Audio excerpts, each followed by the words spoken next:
فرمایا ان اللہ و ملائکتہ، بے شک اللہ تعالیٰ اور اس کے فرشتے یصلون علی النبی، نبی پر رحمت بھیجتے ہیں، یعنی فرشتے تو رحمت کی دعا کرتے ہیں اور اللہ رحمت بھیجتا ہے۔ یا ایھا الذین آمنوا، اے لوگو جو ایمان لائے ہو، صلو علیہ، نبی پر خصوصی رحمت بھیجا کرو جس کو اردو میں درود کہا جاتا ہے، وسلموا، اور سلامتی بھیجا کرو، تسلیمہ، سلامتی بھیجنا، یعنی خوب سلامتی بھیجا کرو۔ تو یہ آیت جب اس آیت کی وجہ سے علماء نے یہ مسئلہ فقہاء نے بیان کیا ہے کہ زندگی بھر میں ایک مرتبہ درود بھیجنا ہر مسلمان پہ فرض ہے، کیونکہ اللہ نے حکم دیا ہے، اور الامر بشیء لا یقتضی التکرار، جب کسی بات کا آرڈر دیا جاتا ہے نا تو ایک دفعہ کرنے سے وہ آرڈر پورا ہو جاتا ہے۔ تو اللہ نے ہمیں درود کا حکم دیا، تو زندگی میں ایک دفعہ بھی اگر ہم درود پڑھ لیں گے تو یہ فرض ادا ہو جائے گا، جیسے کہ کلمہ توحید زندگی میں ایک دفعہ پڑھنا فرض ہے، باقی جتنا پڑھیں اتنا اچھا ہے۔ اور جب کسی مجلس میں نبی صلی اللہ علیہ وسلم کا ذکر کیا جائے تو ایک مرتبہ اس میں درود پڑھنا واجب ہے، فرض نہیں ہے۔ فرض اور واجب ایک اصطلاح ہے۔ فرض کا مطلب ہوتا ہے جس کی دلیل یقینی اور قطعی ہو، تو چونکہ قرآن نے درود پڑھنے کا حکم دیا تو وہ چونکہ یہ نہیں اللہ نے کہا کہ ہمیشہ پڑھتے رہا کرو، بلکہ پڑھو، تو ایک دفعہ پڑھنا اس قطعی یقینی دلیل کی وجہ سے فرض ہے۔ تو فرضیت ایک ایسی چیز ہوتی ہے جس کا انکار کرنے سے انسان کافر ہو جاتا ہے، کیونکہ اس کی دلیل بہت مضبوط ہوتی ہے۔ اور دوسری حدیث میں آتا ہے کہ وہ شخص بخیل ہے کہ میرے سامنے اس کا تذکرہ کیا جائے اور مجھ پر درود نہ پڑھے۔ تو اس حدیث یہ چونکہ خبر واحد ہے، کیونکہ ظاہر ہے قرآن جس طرح تواتر کے ساتھ ثابت ہے، اس طرح اخبار آحاد جو خبر واحد ہوتے ہیں وہ اس طرح تواتر کے ساتھ ثابت نہیں ہوتی، تو اس میں تعویل کا بھی امکان ہوتا ہے۔ تو اس لیے فقہا، خاص طور پر احناف جو ہیں، فقہاء حنفیہ، انہوں نے فرض اور واجب ایک ٹرم بنائی ہے شرعی مسائل کو سمجھانے کے لیے۔ تو اس لیے انہوں نے کہا کہ جب کسی مجلس میں نبی کا نام آئے نا تو اس مجلس میں ایک دفعہ کم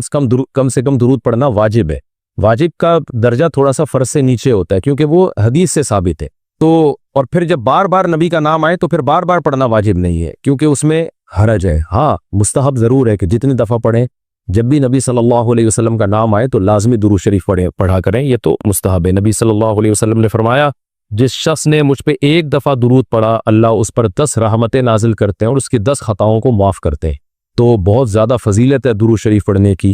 اور یہ بڑی عجیب بات ہے کہ درود شریف جو ہے یہ اصل میں اللہ کی عبادت ہے۔ یہاں میں آپ کو ایک دلچسپ مسئلہ بھی بتاتا چلوں۔ شرعی مسئلہ یہ ہے کہ جب ہم کوئی منت مانتے ہیں نا، منت کہ اگر اللہ نے میرے مریض کو شفا دے دی تو میں اتنے روزے رکھوں گا، میں یہ کروں گا، میں یوں کروں گا، تو اس عمل کو منت کہا جاتا ہے کہ باقی اگر آپ ٹھیک ہو گئے تو آپ پر لازم ہوتا ہے کہ آپ وہ کام کریں۔ تو منت میں یہ ضروری ہے کہ آپ جس چیز کی منت مانیں وہ عبادت مقصودہ ہو اور اس کی جنس میں سے لازم بھی ہو، یعنی عبادت میں کامل عبادت ہونی چاہیے، وہ عبودیت کا عنصر اس میں ہو۔ جیسے آپ نے منت مانی کہ اگر جو ہے میں امتحان میں پاس ہو گیا تو میں 3 روزے رکھوں گا، تو روزے عبادت ہے، مقصود ہے، یعنی عبادت مقصودہ میں سے۔ لیکن اگر آپ نے منت مانی کہ میں اگر امتحان میں پاس ہو گیا تو میں وضو کروں گا، تو وضو چونکہ مقصود نہیں ہے، عبادت مقصودہ نہیں ہے، وضو سے مقصد تو نماز ہوتی ہے، تو وہ منت آپ کے اوپر لازمی نہیں ہوگی۔ آپ نے اگر منت مانی کہ جی میں صدقہ کروں گا، تو صدقہ عبادت مقصودہ ہے اور اس کی جنس میں سے جو زکوٰۃ ہے وہ واجب بھی ہے۔ روزے کی جنس میں سے رمضان کا روزہ واجب ہے۔ آپ نے نفل نماز کی منت مانی تو بھی منت پورا کرنا آپ پر لازم ہے، کیونکہ نفل نماز جو ہے وہ عبادت بھی ہے اور اس کی جنس میں سے یعنی فرض نماز آپ پر لازم بھی ہے۔ تو اگر دونوں میں سے ایک شرط بھی نہیں پائی جائے گی تو منت پھر منعقد ہی نہیں ہوتی ہے۔ جیسے آپ نے کہا کہ میں جو ہے وہ اگر امتحان میں کامیاب ہو گیا، پاس ہو گیا، تو میں جو ہے اپنے والدین کی خدمت کروں گا، تو یہ خدمت ثواب تو بہت ہے لیکن عبادت مقصودہ نہیں ہے، عبادت مقصودہ نہیں ہے، تو یہ منت آپ پر پورا کرنا لازم نہیں ہوگی۔ خدمت تو کرنی چاہیے، ماں باپ کی خدمت سے بڑھ کر تو دنیا میں کوئی نیکی نہیں ہے، لیکن عبادت مقصودہ نہیں ہے۔ مقصودہ کا مطلب نماز، حج، یہ سب چیزیں جو ہے نا مقصود میں آتی ہیں۔ یہ کسی عارضے کی وجہ سے اللہ نے ہمیں حکم دیا ہے کہ تاکہ ماں باپ کو پریشانی نہ ہو۔ یہی وجہ ہے کہ اگر خدمت کے محتاج نہیں ہوتے تو پھر خدمت واجب بھی نہیں ہوتی، ان کی خدمت کے محتاج ہوتے ہیں تو واجب ہوتی ہے۔ لیکن نماز تو جب بھی ٹائم آئے گا آپ پر لازم ہوگی، زکوٰۃ تو سال گزرنے کے بعد جب بھی صاحب نصاب ہوں گے آپ پر لازم ہوگی، چاہے غریبوں کو ضرورت ہو یا نہ ہو، آپ پر تو زکوٰۃ واجب ہوتی رہے گی۔ تو اب علماء کا اختلاف ہوا ہے کہ اگر کوئی شخص درود شریف کی منت مانتا ہے تو کیا اس پر درود شریف کی منت پوری کرنا لازم ہے؟ تو بعض علماء نے کہا کہ نہیں، کیونکہ درود شریف بھی عبادت مقصودہ میں سے نہیں ہے۔ اس کی پہلے میں اور آسان مثال دیتا ہوں، جیسے تلاوت۔ علماء کہتے ہیں اگر کوئی یہ منت مانتا ہے کہ اگر میں امتحان میں کامیاب ہو گیا تو میں 3 پارے تلاوت کروں گا،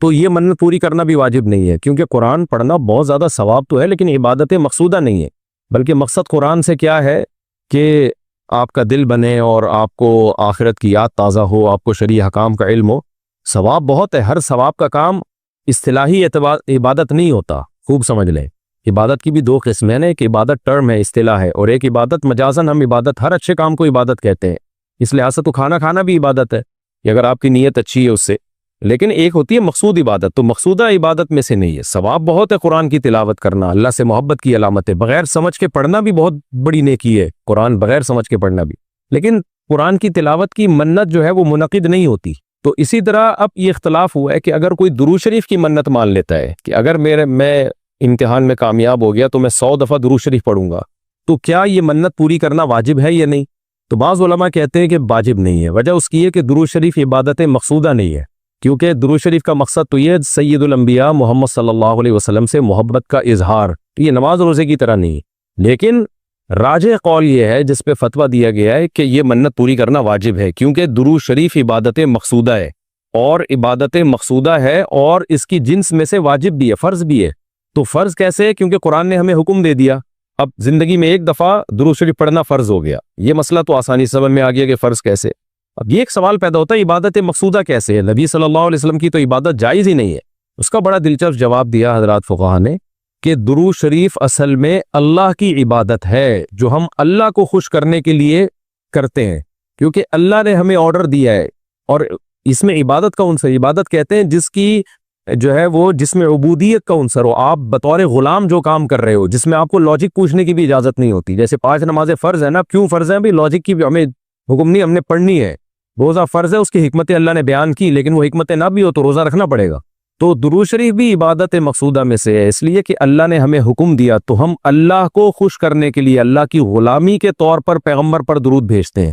تو اس سے درود شریف کی اہمیت بہت زیادہ بڑھ جاتی ہے، اور اس میں بہت ساری حکمتیں حاصل ہو جاتی ہیں کہ ہم اللہ کو راضی کرنے کے لیے، کیونکہ اللہ نے ہمیں حکم دیا ہے، جیسے نماز کا حکم دیا، زکوٰۃ کا حکم دیا، اللہ نے کہا کہ تم یہ عبادت کرو گے میری، یہ ہوگی میری، کیونکہ دعا عبادت ہے۔ دعا میں کیا ہوتا ہے؟ ہم اللہ سے بھکاریوں کی طرح مانگتے ہیں، تو اللہ نے کہا اور دعائیں تم مانگو نہ مانگو، یہ والی تو اسپیشلی تم پہ فرض ہے۔ ایک تو الاطلاق دعا مانگنا ہے نا، لیکن اسپیسیفک کوئی مخصوص دعا مانگنا تو فرض نہیں ہے، لیکن یہ والی دعا مانگنا ہم پہ اللہ نے فرض کیا ہے کہ تم نے پیغمبر کے لیے رحمت کی دعا کرنی ہے، یہ تم پہ فرض ہے، یہ مجھے خوش کرنے کے لیے فرض ہے۔ تو یہ عبادت ہے، لیکن اللہ کی عبادت ہے، اور نبی کے لیے دعا ہے یہ۔ تو اس سے درود شریف کی اہمیت بھی بہت بڑھ جاتی ہے، اور ہمیں سید الانبیاء صلی اللہ علیہ وسلم کی اہمیت کا بھی پتہ چلتا ہے کہ اللہ نے پیغمبر پہ درود بھیجنے کو اپنی عبادت قرار دے دیا ہے۔ تو سید الانبیاء صلی اللہ علیہ وسلم کی بھی ویلیو بہت زیادہ بڑھ جاتی ہے۔ جیسے قرآن میں آتا ہے نا کہ وَرَفَعْنَا لَكَ ذِكْرَكَ، ہم نے آپ کے تذکرے کو بلند کیا ہے۔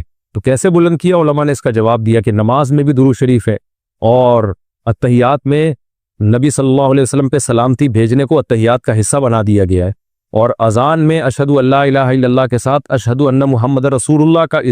کو بھی ایڈ کیا گیا ہے۔ تو اس سے سید الانبیاء صلی اللہ علیہ وسلم کی بہت زیادہ فضیلت ثابت ہوتی ہے۔ تو اس لیے درود شریف کا اہتمام کرنا چاہیے۔ جیسے شریعت میں بعض عبادتیں بعض اوقات میں زیادہ پسندیدہ ہیں، آپ دن میں نوافل پڑھیں اس کا بھی ثواب ملتا ہے، لیکن یہ نوافل آپ رات کے آخری حصے میں پڑھیں تو تہجد بن جائے گی، بہت زیادہ ثواب ہو جائے گا۔ آپ روزہ رکھیں، عام دنوں میں ثواب ہے، عید جمعرات کو زیادہ ثواب ہے، ایام بیز میں زیادہ ثواب ہے، رمضان کا تو بہت ہی زیادہ ثواب ہے، عاشورہ کا بھی ثواب ہے۔ تو جیسے جتنی بھی عبادتیں ہیں وہ خاص دن اور خاص اوقات میں ان کی فضیلت بڑھ جاتی ہے، تو ایسے ہی درود شریف کے بارے میں حدیث میں آتا ہے کہ عام دنوں میں بھی درود شریف میں بہت ثواب ملتا ہے، لیکن صحیح حدیث سے یہ بات ثابت ہے کہ جمعے کے دن درود شریف پڑھنا عام دنوں سے زیادہ افضل۔ اسی وجہ سے ہمارے اکابر کا ہمیشہ سے معمول رہا ہے، جو ہم نے دیکھا بھی ہے کہ وہ جمعے کے دن خاص طور پر عصر کی نماز کے بعد درود شریف پڑھنے کا بہت زیادہ اہتمام کرتے ہیں، اور جب وہ عمرے کے لیے یا حج کے لیے جاتے ہیں تو بھی مسجد نبوی میں اکثر وہ میں نے دیکھا اپنے بڑوں کو کہ وہ عصر کی نماز کے بعد نا مسجد نبوی میں صرف درود شریف ہی پڑھتے ہیں بیٹھ کے۔ ایک تو وہ جگہ ایسی ہے کہ جہاں سید الانبیاء صلی اللہ علیہ وسلم کا روضہ اطہر ہے سامنے، اور پھر وہاں جمعے کا دن بھی ہو تو، اور پھر عصر کی کا وقت جو ہے وہ قبولیت کا وقت ہوتا ہے جمعے کے دن، جیسے کہ حدیث میں آتا ہے نا جمعے کے دن ایک گھڑی ایسی ہوتی ہے جس میں دعا رد نہیں ہوتی۔ تو جمہور علماء اس طرف گئے ہیں کہ اس سے عصر کا ٹائم مراد ہے، اگرچہ اس میں اختلاف ہے لیکن جمہور اس طرف گئے ہیں کہ عصر کا وقت مراد ہے۔ تو جمعے کے دن عصر کے وقت درود شریف کا اہتمام کرنا چاہیے۔ اور ویسے بھی اگر آپ کو عصر کے وقت ٹائم نہیں ملتا تو جمعے کی نماز کے لیے آپ وقت سے بہت پہلے آ جائیں، نہا دھو کے تیار ہو کے اگلی صف میں بیٹھیں، اور خطیب صاحب کا بیان شروع ہونے سے پہلے آپ تحیۃ المسجد پڑھنے کے بعد درود شریف کی کثرت کیا کریں۔ تو اس کے بہت زیادہ فضیلت ہے اور ہمیں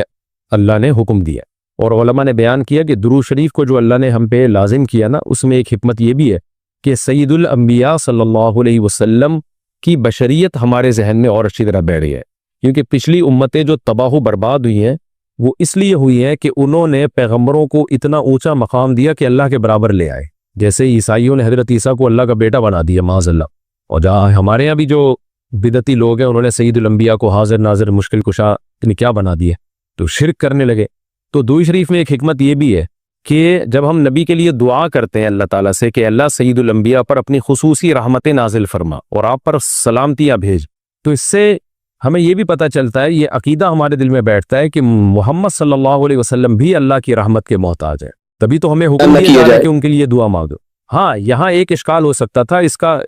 کہ بھئی اچھا اس کا مطلب نبی ہماری دعا کے محتاج ہیں، تو نہ،